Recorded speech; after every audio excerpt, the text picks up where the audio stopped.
Eiffel opted not to create a rigid structure. The flexibility of its design allows the statue to withstand the winds across New York Harbor and temperature changes which could force stresses to accumulate in the skin, leading to cracking. In 19th century, they were thinking about temperature. They were thinking about wind, weather, and I think it is really, really impressive. Yes. In a strong wind,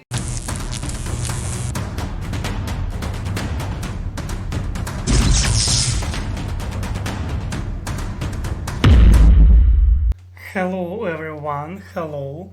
My name is Alex and I'm studying English. And today we will watch another video.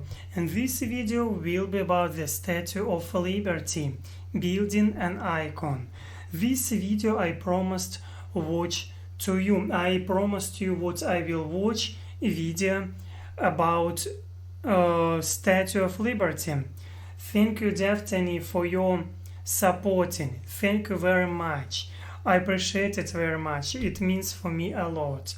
And of course, for me, means a lot your comments. I'm trying to read all your comments because it is really interesting for me. Yes, thank you. Okay, and because I'm only study English, of course I will watch this video with subtitles. Let's go. in New York Harbor stands a statue that is synonymous with freedom and democracy, one of the world's most recognizable landmarks and a symbol of hope for millions. But to truly appreciate this iconic structure, you need to understand the financial and technical challenges it faced in becoming a reality. This is the construction story behind one of the greatest engineering achievements of the 19th century.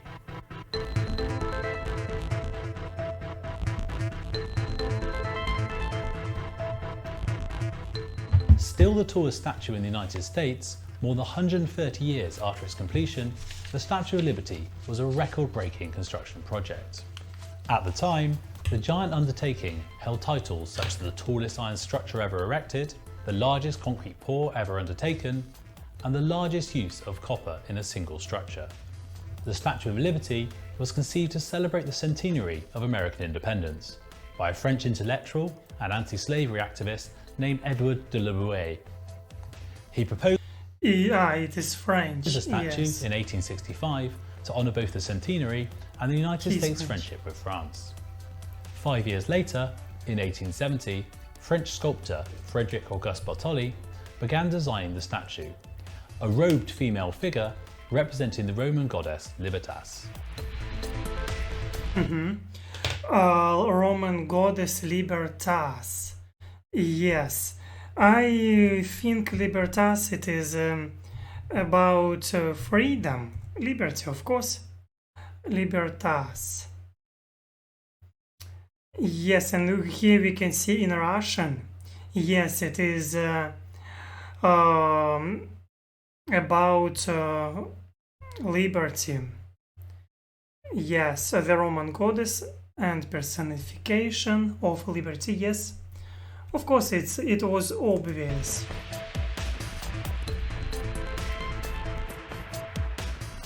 Following a visit to the US, where Bartholdi met many prominent Americans, including President U.S.A. Grant, the project was announced in 1875. The statue was given the name Liberty Enlightening the World, a title she would keep right up until 1924, when she became a national monument and was officially renamed the Statue of Liberty.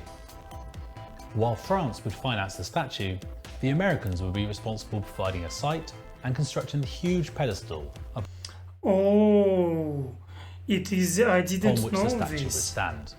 To finance each element, ambitious fundraising campaigns began on both sides of the Atlantic. While overall plans for the statue remained to be finalised, Bartholdi began fabricating the right arm bearing the torch to help gain public support for the project. The arm was shipped to America and displayed at the Centennial International Exhibition of 1876, the first Wow. official World's Fair. For a fee of 50 cents, visitors could climb a ladder to the balcony with the money raised going directly towards funding the project. Oh my gosh, I think now you can't go there because it is really high. And I like this picture very much. Yes, I like this. When the exhibition closed, the arm was transported to New York, where it remained on display in Madison Square Park for 6 years before being reunited with the rest of the statue in France. In a similar vein, the head and shoulders were also... I love this picture very much too, and it is really a rare picture, I think. Yes. constructed and became one of the main attractions at the 1878 Paris Universal Expo. During construction, models of the statue were put on sale, tickets to view the construction workshop were offered, and the French government authorised a lottery. By the end of 1879, some 250,000 francs had been raised.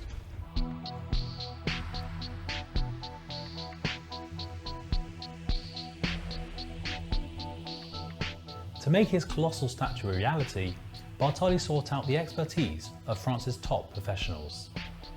First, he hired his mentor, Eugène Viollet-le-Duc, Eugène Viollet-le-Duc, the architect responsible for the restoration of Notre Dame in Paris. Acting as chief engineer, Viollet-le-Duc designed a brick pier within the statue to which the skin would be anchored. These sheets would be shaped using a method called repoussé, in which the copper is heated and then struck with... Copper, yes, copper was heated and then struck with wooden hammers. Yes, I get it. hammers. The copper was hammered to less than 1/10 of an inch, or 2.4 millimeters thick, creating a statue that is considerably light given its volume. When Viollet-le-Duc died unexpectedly in 1879, the innovative Gustave Eiffel was hired to replace him. While Eiffel retained Viollet-le-Duc's copper cladding, he abandoned the brick internal pier, instead opting to take a more modern approach. A more modern approach. I think I get it. Yes. Approach.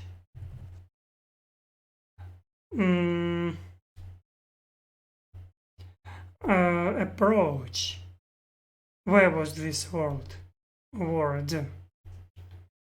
Approach. Okay.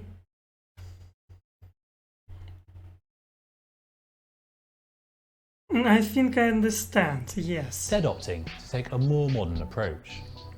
He designed a central iron pylon standing 92 feet or 28 meters tall that acts as the primary support for the structure, a forerunner for his famous tower in Paris. Originally assembled in France, the pylon serves as the spine of the statue, supporting a secondary skeleton or armature that conforms to the outer contours.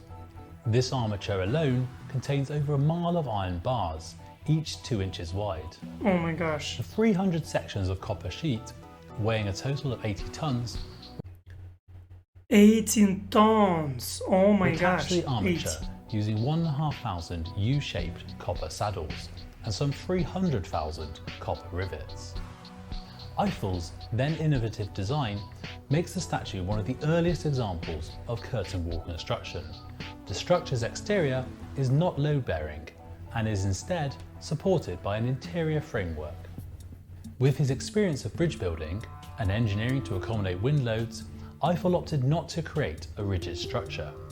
The flexibility of his design allows the statue to withstand the winds across New York Harbor and temperature changes which could force stresses to accumulate in the skin, leading to cracking. In 19th century, they were thinking about temperature. They were thinking about wind, weather, and I think it is really impressive. Yes. In a strong wind, the statue can move by as much as 3 inches, while the arm can deviate up to 5 inches. Oh. Combining Eiffel and Viollet-le-Duc's designs, the entire statue was manufactured and then assembled in Paris between 1881 and 1884. It was then disassembled, packed into 214 crates and shipped to the United States aboard the French Navy ship U.S.A. The prefabricated statue was met with great fanfare in New York Harbor on June 17, 1885, before the pedestal's completion.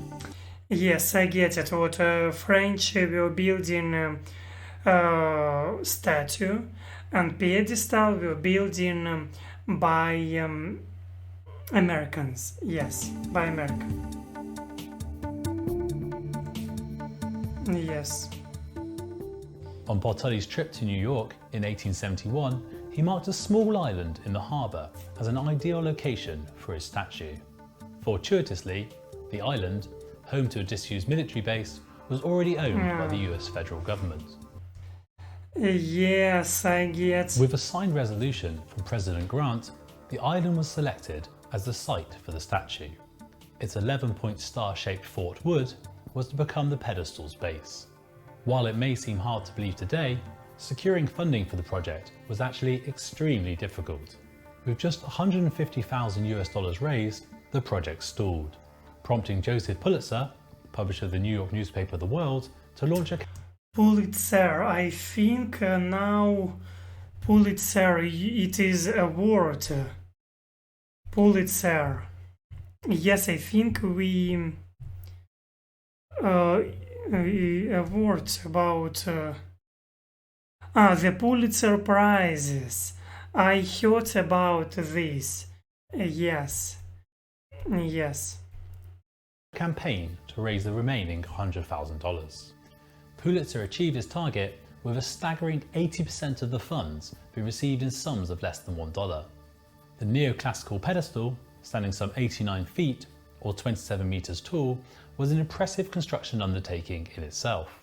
Richard Morris Hunt, a founder of the American Institute of Architects, was chosen to design the structure, while General P. Stone was appointed engineer-in-chief. Hunt's original concept would have seen the pedestal constructed from solid granite, but financial concerns, I don't know, so simple word, solid. Solid. Yes, I get it. Solid. Yes. forced him to revise his plans and instead embark on the largest mass concrete pour undertaken to date. The final design called for poured concrete walls up to 20 feet or 6 meters thick, faced with granite blocks. To accommodate the anticipated wind loads, 4 huge reinforcing girders formed into a square were set into the concrete 29 feet or 9 meters up the pedestal. A second square of girders was placed 55 feet or 17 meters higher, a few feet from the top of the pedestal, with the 2 sets connected by iron tie beams. The statue itself was then anchored to these beams. Yes. Beams. Oh my gosh. Beams. Yes, I get it. Yes. Making Liberty and our concrete base one entity. When the pedestal was completed in 1886, the statue was rapidly assembled on top of it. More than 20 years after it was first imagined, on October the 28th, 1886, the copper-coloured statue was finally unveiled. It would take a further 30 years to fully oxidise and become the distinctive green colour. They were oxidizing this statue, oh my gosh. Realising this icon was a significant undertaking that engaged leading professionals of the time on both sides of the Atlantic. Today, the Statue of Liberty stands proud at the gateway to America, an enduring symbol of freedom and democracy, and of what human engineers are truly capable of.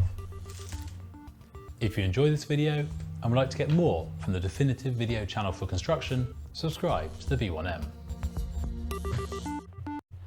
Yes, I like this video very much. I liked, of course. And yes, it was really informative.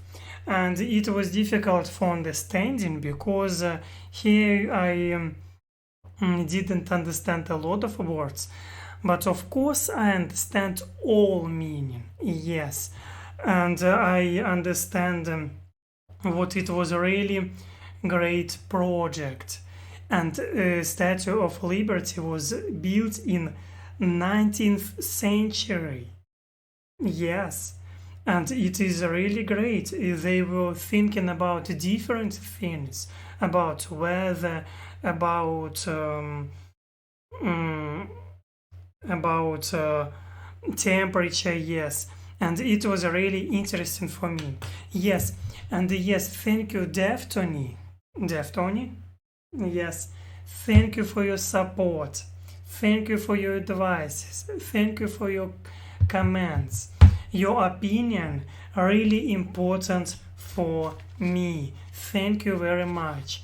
And thank you all of you for your advices, for your subscriptions. You can leave also like and subscribe to me. I appreciate it very much. And yes, of course, see you next time.